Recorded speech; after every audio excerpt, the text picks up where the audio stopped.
Hello friend, स्वागत है आपका अपने यूट्यूब चैनल टारगेट विद गुरुजी में। साथियों, आज हम बात करने वाले हैं यूपी बीएड एंट्रेंस एग्जाम के बारे में। इसके बारे में पूरी डिटेल में मैं आपको एक्सप्लेन करूंगा, एग्जाम से लेकर सिलेबस से लेकर क्या क्या आपको पढ़ना है, क्या क्या आपका आने वाला है और किस तरीके से आपको पढ़ाई करनी है, आपको कितने नंबर पर गवर्नमेंट कॉलेज मिल जाएगा। तो कुछ की पॉइंट है जो मैं आपको पूरी डिटेल में एक्सप्लेन करूंगा। अब कौन कौन से वो की पॉइंट्स हैं आप देख लीजिएगा। एक बार सिलेबस के बारे में हम बात करेंगे। पहला पॉइंट है सिलेबस, दूसरा है टोटल जो मार्क्स, आपके टोटल मार्क्स से कितने का पेपर आता है, किस तरीके से वो डिवाइड है। तीसरा है मिनिमम मार्क्स आपको कितने चाहिए गवर्नमेंट कॉलेज के लिए, जिससे कि आपको गवर्नमेंट कॉलेज मिल जाए तो मिनिमम मार्क्स आपको कितने चाहिए। चौथा है एग्जाम पैटर्न, एग्जाम पैटर्न किस तरीके से रहता है, नेगेटिव मार्किंग होती है या नहीं होती है, तो वो भी मैं आपको पूरी डिटेल में एक्सप्लेन करने वाला हूं। नेक्स्ट है एग्जाम डेट, तो एग्जाम डेट, एग्जाम आपका किस डेट में होने वाला है, जो डेट दी गई है अभी उसी डेट पर होगा या डेट आगे बढ़ेगी, तो उसके बारे में भी हम बात करने वाले हैं। नेक्स्ट है एग्जाम होने के बाद में जब आपको गवर्नमेंट कॉलेज या प्राइवेट कॉलेज में एडमिशन लेना है तो उसके लिए एडमिशन प्रोसीजर क्या रहता है, किस तरीके से आपको एडमिशन लेना होता है, तो पूरी डिटेल में मैं आपको एक्सप्लेन करूंगा। तो यदि आप भी जानना चाहते हैं बीएड एंट्रेंस एग्जाम के बारे में तो मैं आपसे वादा करता हूं आज की इस वीडियो के बाद में आपको उसके लिए कोई और वीडियो देखनी नहीं पड़ेगी। इस वीडियो में मैं आपको A to Z एक्सप्लेन करने वाला हूं। तो चलिए साथियों, बिना किसी देरी के करते हैं आज की वीडियो को शुरू। साथियों, वीडियो शुरू करने से पहले मैं आपसे कहूंगा यदि आप इस चैनल पर नए हैं तो सबसे पहले चैनल को सब्सक्राइब कर लीजिए और बेल आइकन को प्रेस कर लीजिएगा, क्योंकि एजुकेशन से जुड़ी हुई कोई भी अपडेट होती है सबसे पहले मैं आप तक पहुंचाता हूं इस चैनल के माध्यम से।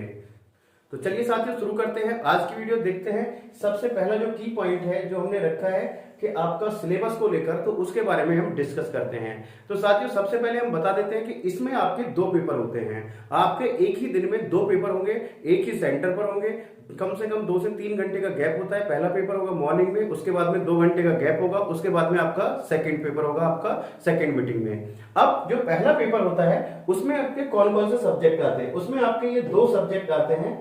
कौन कौन से सब्जेक्ट आते हैं? पहला आता है जनरल नॉलेज और दूसरा है उसमें हिंदी और इंग्लिश। ध्यान से समझिएगा, यहां पर क्या लिखा हुआ है, हिंदी और इंग्लिश।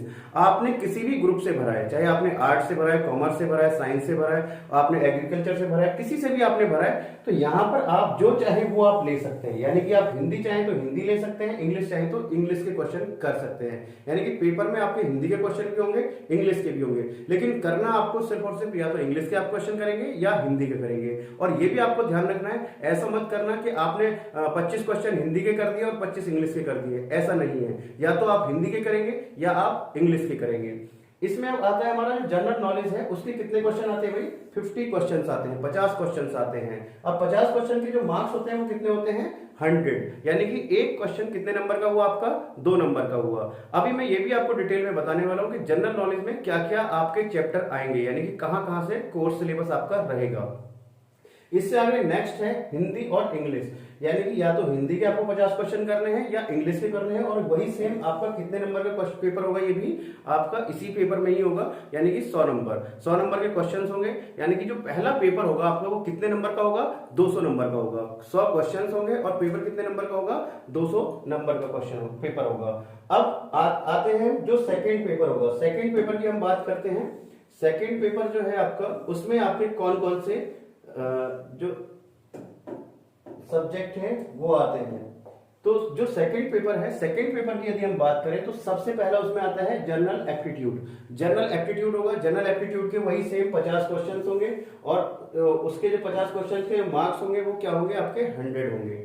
यहां पर दूसरा है आपका सब्जेक्ट एबिलिटी, यानी कि सब्जेक्ट में आपने जैसे आर्ट ग्रुप से भरा है, साइंस से भरा है, कॉमर्स से भरा है, एग्रीकल्चर से भरा है, जिस भी ग्रुप से आपने भरा है उसके आपके क्वेश्चंस आने वाले हैं। यहां पर आपको सेलेक्ट नहीं करना पड़ेगा, पेपर ही आपका वही आएगा। यानी आपने आर्ट से भरा है तो आर्ट के क्वेश्चन आएंगे, साइंस से भरा है तो साइंस ग्रुप से, और यदि आपने कॉमर्स या एग्रीकल्चर तो उसी के आपके क्वेश्चन आने वाले हैं। यहां पर भी यदि हम बात करें वही 50-50 क्वेश्चन होंगे और आपका क्या होगा? मार्क्स भी वही 100 मार्क्स, यानी कि 200 नंबर का पहला पेपर होगा और 200 नंबर का हमारा क्या होगा? सेकंड पेपर होगा। तो यानी कि जो हमारे पेपर के यदि हम टोटल मार्क्स की बात करें 200 नंबर से, यानी कि जो हमारे टोटल मार्क्स होंगे वो कितने होंगे? 400 नंबर का हमारा पेपर आता है।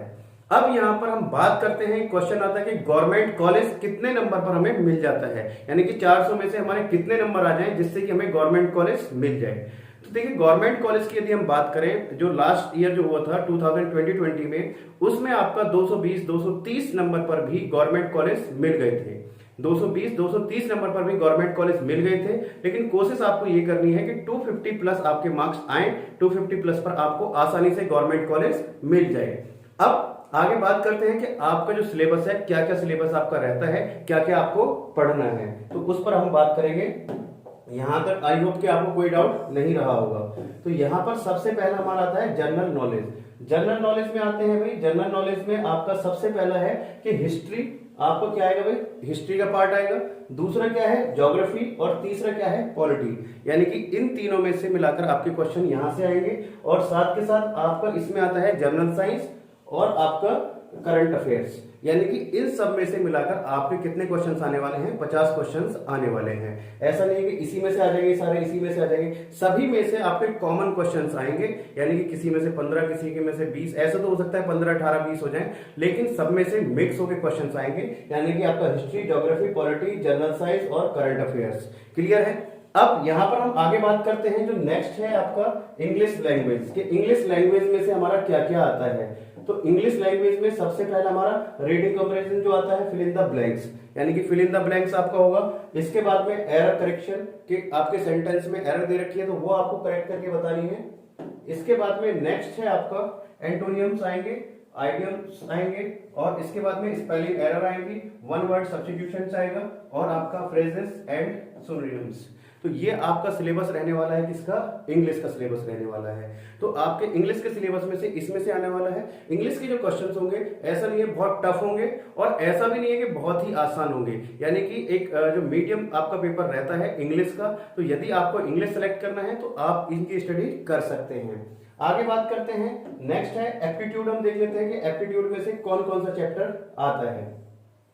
एप्टीट्यूड में यदि हम बात करें, सबसे पहला एप्टीट्यूड में जो चैप्टर हैं, कौन कौन से चैप्टर आते हैं, तो यहाँ पर आपका कोडिंग, डिकोडिंग, फिगर्स आपकी हो गई। फिगर्स में बहुत ज्यादा क्वेश्चन, फिगर्स से जो क्वेश्चन होते हैं सबसे ज्यादा कंफ्यूजन वहीं पे होता है, तो फिगर्स की भी हम प्रैक्टिस आपको कराएंगे।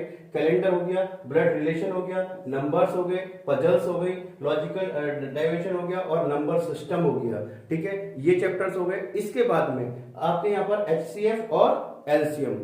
इससे आगे नेक्स्ट है आपका सिंप्लीफिकेशन, और इससे नीचे है रीजनिंग। यानी कि ये सब सारी चीजें किसमें आ जाती हैं, आपकी एप्टीट्यूड में ही आ जाती हैं। ऐसा नहीं मैथ बोलते लोग, तो मैथ नहीं, एप्टीट्यूड में ही ये सब सारी चीजें आ जाती हैं। तो ये सिलेबस आपका रहने वाला है एप्टीट्यूड का। अब मैं आपको ये भी क्लियर कर देता हूं कि इस चैनल पर आपको एप्टीट्यूड और हिंदी के लिए नहीं कहीं जाना पड़ेगा। इस चैनल पर आपको हिंदी और एप्टीट्यूड पूरी तरीके से सिखाया जाएगा। यानी आपका 100 मार्क्स का एप्टीट्यूड होगा और 100 मार्क्स का हिंदी होगा। तो यानी कि आपके 200 नंबर में से लगभग आपके 150 प्लस नंबर यहां से मैं कराने की गारंटी लेता हूं। यानी कि जब तक पेपर होगा तब तक आपका एप्टीट्यूड और हिंदी में से आपका 150 प्लस मार्क्स कराने की मैं जिम्मेदारी लेता हूं।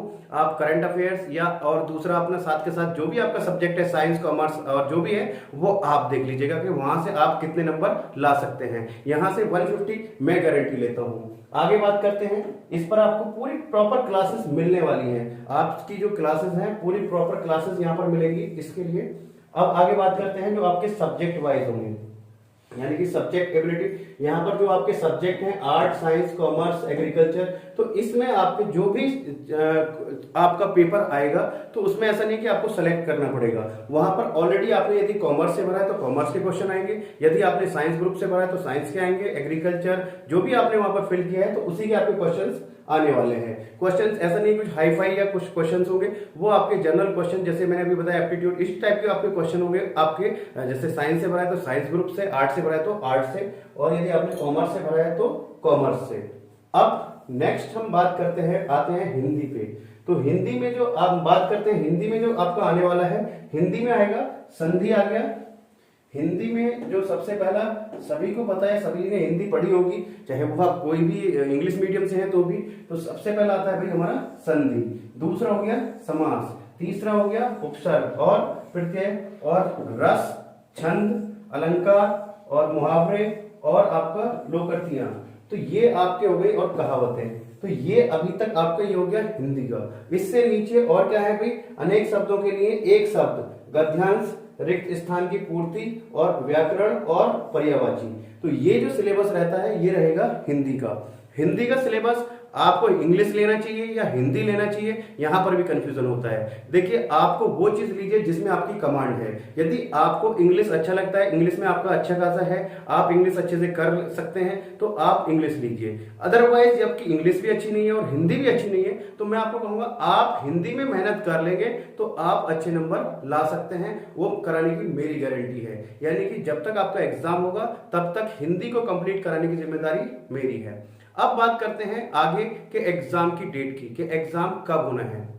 देखिए, जैसा आपको पता है कोरोना संक्रमण दिन प्रतिदिन अब फिर दोबारा से जो कोरोना ग्राफ है वो बढ़ता जा रहा है। जो डेट है, डेट अभी टेंटेटिव डेट रखी गई थी, जो डेट दी गई है 19 मई को एग्जाम होना है। लेकिन अभी जो एग्जाम चल रहे हैं उन्हीं को कैंसिल कर दिया गया है, पोस्टपोन कर दिया गया है, आगे बढ़ा दिया गया है। तो 19 मई में आपका एग्जाम होना संभव नहीं लगता है। 99% चांस है कि आपका जो एग्जाम है 19 मई को नहीं होगा। लेकिन आपको अपनी तैयारी में भी रहना है। याद रखिएगा 2020 में जब कोरोना संक्रमण आया था उसके बाद में कोई भी आपका जो एंट्रेंस एग्जाम कराया गया था, तो सबसे पहला जो एंट्रेंस एग्जाम हुआ था वो हुआ था यूपी बीएड एंट्रेंस एग्जाम।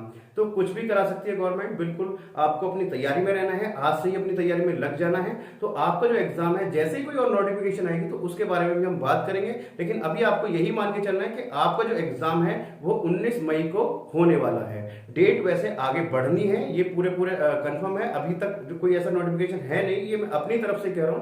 अब आगे बात करते हैं कि एडमिशन प्रोसीजर क्या रहता है। जब आप अपना एग्जाम दे देते हैं, आपका रिजल्ट आ जाता है, आपके जो मार्क्स हैं वो आ जाते हैं, आपकी फिर क्या आती है, रैंक आती है कि आपने पूरे जो आपका रैंक है वो ऑल ओवर यूपी में कितनी रैंक आई है। अब वहां से रैंक के अकॉर्डिंग आपको क्या मिलते हैं, कॉलेज अलॉट होते हैं, यानी कि काउंसलिंग होती है। पहली काउंसलिंग में वहां पर डिसाइड किया जाता है कि फर्स्ट से लेकर 25,000 तक या फर्स्ट से लेकर 20,000 तक इस कैटेगरी की जो काउंसलिंग है ये इस डेट से डेट में है। यानी कि फिर होती है काउंसलिंग आपकी जो फर्स्ट रैंक से शुरू होकर और लास्ट रैंक तक फिर जाती है। तो उसमें आपको अब बच्चे का ये कंफ्यूजन होता है कि सर हमारे नंबर बहुत कम आए तो एडमिशन हो पाएगा या नहीं हो पाएगा। देखिए, कॉलेज यूपी में इतने हो गए हैं कि आपने एंट्रेंस एग्जाम में बैठे हैं तो आपका एडमिशन हो जाएगा। गवर्नमेंट में नहीं होगा तो प्राइवेट कॉलेज में हो जाएगा, लेकिन आपका एडमिशन हो जाएगा, आपको परेशान होने की जरूरत नहीं है। अब डिपेंड बस यही करता है कि आपको यदि अच्छा कॉलेज चाहिए तो उसके लिए आपको मेहनत करनी होगी, अभी से करनी होगी और अपनी कमांड बनानी होगी। अब इससे आगे बात करते हैं, बच्चे बहुत ज्यादा कमेंट बॉक्स में पूछते हैं कि सर इसमें जो एंट्रेंस एग्जाम में नेगेटिव मार्किंग है या नहीं है।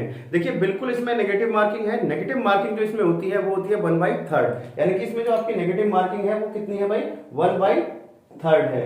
1/3 इसमें नेगेटिव मार्किंग है। तो नेगेटिव मार्किंग है, ध्यान रखिएगा। आपको जो पेपर करना है बहुत आराम से, ध्यान से, सोच समझ के करना है। जो चीज आपको लगती है सही है तो उसको आप करिएगा, और आपको लगता है कि हाँ ये 70% 80% सही है तो उसको आप टिक कीजिएगा। आप ऐसे ही नहीं कि आपको कुछ आइडिया नहीं है आपने वो भी टिक कर दिया। तो बहुत ध्यान से आपको पेपर करना होगा। पेपर ऐसा नहीं है बहुत टफ आता है, आप अगर मेहनत करेंगे तो आपको बहुत आसानी से गवर्नमेंट कॉलेज मिल सकता है। और ऐसा भी नहीं है कि बिल्कुल ही हलवा आता है कि आपको कुछ भी नहीं करेंगे तो भी आपको गवर्नमेंट कॉलेज मिल जाएगा। आपको मेहनत करनी होगी, आज से मेहनत करनी होगी, और उसके लिए हम आपके साथ में हैं। जितना आप चाहते हैं हम आपके साथ में मेहनत करने के लिए तैयार हैं। आपको जो चीज चाहिए वो हम आपको प्रोवाइड करने के लिए तैयार हैं। आपको कोई भी हेल्प चाहिए तो आप मेरे से कमेंट बॉक्स में पूछ सकते हैं। मैं जितने जल्द से जल्द होगा उसका आंसर या उस पर वीडियो बनाने की पूरी कोशिश करूंगा। तो साथियों, ऑलमोस्ट मैंने सब सारी चीजें आपको एक्सप्लेन कर दी हैं। यदि अभी भी आपको कोई क्वेश्चन रहता है तो आप मेरे से कमेंट बॉक्स में पूछ सकते हैं। तो चलिए साथियों, मिलते हैं नेक्स्ट वीडियो में कुछ नई अपडेट के साथ में। तब तक के लिए जय हिंद, जय भारत।